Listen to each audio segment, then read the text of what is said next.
Welcome to Green Roots IAS. Today we will study the Anti-Defection Law. भारतीय लोकतंत्र में एक ऐसा कानून है जो चुने हुए नेताओं को यानी आपके एमपीज और एमएलएस को अपनी पार्टी बदलने से रोकता है। इसका मकसद ये है कि सरकारें स्थिर रहें, स्टेबल रहें। तो चलिए आज इसी कानून को समझते हैं कि आखिर ये एंटी डिफेक्शन लॉ है क्या, ये काम कैसे करता है और इस पर आजकल इतनी बहस क्यों चल रही है। अच्छा, इस कानून की कहानी ना एक बहुत ही मशहूर मुहावरे से शुरू होती है, आया राम गया राम। ये बात है 1967 की। हरियाणा के एक विधायक थे गयालाल। उन्होंने एक ही दिन में, सोचिए, एक ही दिन में 3 बार पार्टी बदली। बस यहीं से ये मुहावरा चल पड़ा जो इंडियन पॉलिटिक्स में पॉलिटिकल इंस्टेबिलिटी का एक सिंबल बन गया। वो जो दौर था ना 60s और 70s का, वो पॉलिटिकल केओस का दौर था। विधायकों की खरीद फरोख्त, जिसे हॉर्स ट्रेडिंग कहते हैं, एक आम बात हो गई थी। आज इस पार्टी में, कल उस पार्टी में सरकारें बनती थीं, गिर जाती थी, और इन सबके बीच जो आम वोटर था वो ठगा हुआ महसूस करता था। तो देश को एक ऐसे कड़े कानून की जरूरत महसूस हुई जो इस तरह की अपॉर्चुनिस्टिक पॉलिटिक्स पर रोक लगा सके। तो इसी समस्या के सलूशन के तौर पर 1985 में राजीव गांधी सरकार संविधान में 52nd अमेंडमेंट लेकर आई। इसी अमेंडमेंट के जरिए कॉन्स्टिट्यूशन में 10th शेड्यूल जोड़ा गया और इसी 10th शेड्यूल को हम आज एंटी डिफेक्शन लॉ के नाम से जानते हैं। अब यह समझना बहुत जरूरी है कि यह कानून काम कैसे करता है। देखिए, किसी भी एमपी या एमएलए को 4 ग्राउंड्स पर डिस्क्वालीफाई किया जा सकता है। पहला, अगर वो अपनी मर्जी से अपनी पार्टी की मेंबरशिप छोड़ दे। दूसरा, अगर वो सदन में यानी पार्लियामेंट या असेंबली में अपनी पार्टी के डायरेक्शन के खिलाफ वोट करे। इसे पार्टी व्हिप का उल्लंघन करना कहते हैं। तीसरा, अगर कोई इंडिपेंडेंट मेंबर जो बिना किसी पार्टी के टिकट पर जीता है, जीतने के बाद कोई पॉलिटिकल पार्टी ज्वाइन कर ले। और चौथा, अगर कोई नॉमिनेटेड मेंबर, जैसे राज्यसभा में होते हैं, शपथ लेने के 6 महीने बाद कोई पार्टी ज्वाइन करता है तो उसे भी डिस्क्वालीफाई किया जा सकता है। लेकिन जैसा कि अक्सर कानूनों में होता है, इसमें भी एक बड़ा एक्सेप्शन है, एक लूप होल जो एक तरह से ग्रुप डिफेक्शन को लीगल बना देता है। चलिए आगे बढ़ते हैं और देखते हैं कि ये लूप होल क्या है।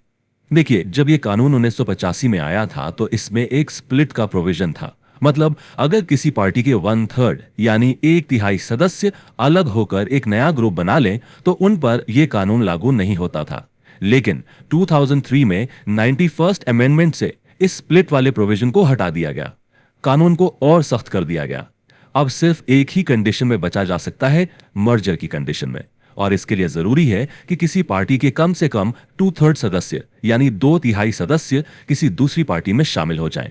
तो यहां पर एक इंटरेस्टिंग ट्विस्ट आता है। इस बदलाव का मकसद तो मास डिफेक्शन को रोकना था, लेकिन इसने एक नए लीगल कॉन्फ्लिक्ट को जन्म दे दिया। एक नया सवाल खड़ा हो गया कि आखिर ये मर्जर है क्या? क्या सिर्फ कुछ विधायकों का पार्टी बदलना ही पूरी पार्टी का विलय मान लिया जाएगा?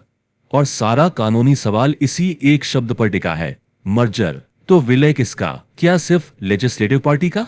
लेजिस्लेटिव पार्टी मतलब सदन में बैठे हुए चुने हुए एमपीज या एमएलएस का ग्रुप, या फिर विलय ओरिजिनल पॉलिटिकल पार्टी का होना चाहिए? ओरिजिनल पॉलिटिकल पार्टी मतलब पूरा पार्टी संगठन, उसके नेता, उसके कार्यकर्ता, सब कुछ। यही है वो $1 मिलियन क्वेश्चन जो आज कोर्ट्स के सामने है। अगर किसी पार्टी के 2/3 एमपीज या एमएलएस पाला बदल लेते हैं तो क्या यह मान लिया जाए कि पूरी की पूरी पार्टी ही दूसरी पार्टी में मर्ज हो गई है? इसी एक सवाल का जवाब एंटी डिफेक्शन लॉ का भविष्य तय करेगा। तो अब सवाल यह उठता है कि इन मुश्किल मामलों में फैसला कौन करेगा? कौन है वो अथॉरिटी जो ये तय करेगी कि डिफेक्शन हुआ है या नहीं? चलिए अब उस व्यक्ति की भूमिका पर फोकस करते हैं जिसके हाथ में ये सारी शक्ति होती है। कानून के हिसाब से डिफेक्शन के मामलों में फैसला करने की पावर सदन के प्रिजाइडिंग ऑफिसर के पास होती है, यानी लोकसभा और विधानसभा में स्पीकर के पास और राज्यसभा में चेयरमैन के पास।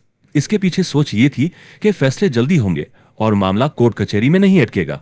लेकिन सबसे बड़ी दिक्कत यह है कि कानून में कोई टाइम लिमिट नहीं दी गई है कि फैसला कितने दिन में करना है। और इसका नतीजा ये हुआ है कि कई मामलों में स्पीकर्स सालों साल फैसला ही नहीं करते, जिससे डिफेक्टर्स को एक तरह का प्रोटेक्शन मिल जाता है। हालांकि स्पीकर की पावर एब्सोल्यूट नहीं है। 1992 में एक लैंडमार्क केस हुआ था, किहोटो होलोहान केस। इसमें सुप्रीम कोर्ट ने यह साफ कर दिया था कि स्पीकर का फैसला जुडिशियल रिव्यू के दायरे में आता है। मतलब अगर स्पीकर का फैसला गलत है या किसी गलत नियत से लिया गया है तो उसे अदालत में चुनौती दी जा सकती है। चलिए अब इस कानून के जरा बड़े असर को देखते हैं, इसके इम्पैक्ट को समझने की कोशिश करते हैं। क्या इसने सच में हमारी डेमोक्रेसी को मजबूत किया है या इसके कुछ अनइंटेंडेड कॉन्सिक्वेंसेस भी हुए हैं? देखिए, ये कानून एक दो धारी तलवार की तरह है। एक तरफ इसका लक्ष्य पॉलिटिकल स्टेबिलिटी लाना है और वोटर के मैंडेट का सम्मान करना है, जो कि अच्छी बात है। लेकिन इसका एक साइड इफेक्ट भी है। ये चुने हुए प्रतिनिधियों की फ्रीडम ऑफ स्पीच और डिसेंट यानी असहमति के अधिकार को भी कम करता है। उन्हें हर हाल में पार्टी लाइन पर ही वोट करना पड़ता है, भले ही वो उस मुद्दे पर पार्टी से सहमत ना हो। क्रिटिक्स अक्सर ये बात कहते हैं, और ये बहुत ही सटीक टिप्पणी है, कि इस कानून ने रिटेल डिफेक्शन यानी एक एक दो दो विधायकों के दल बदल को तो रोक दिया है, लेकिन होलसेल डिफेक्शन यानी जब एक बड़ा ग्रुप एक साथ पार्टी बदलता है, उसको एक तरह से लीगलाइज कर दिया है। और आखिर में ये एक सवाल है जिस पर हमें सोचना चाहिए। क्या एंटी डिफेक्शन लॉ असल में वोटर्स के हितों की रक्षा कर रहा है, या फिर ये पॉलिटिकल पार्टीज के हाई कमांड को अपने ही एमपीज और एमएलएस पर पूरा कंट्रोल रखने का एक टूल बन गया है? इस पर विचार करना बहुत जरूरी है। If you found this lecture helpful, like, share and subscribe to the channel.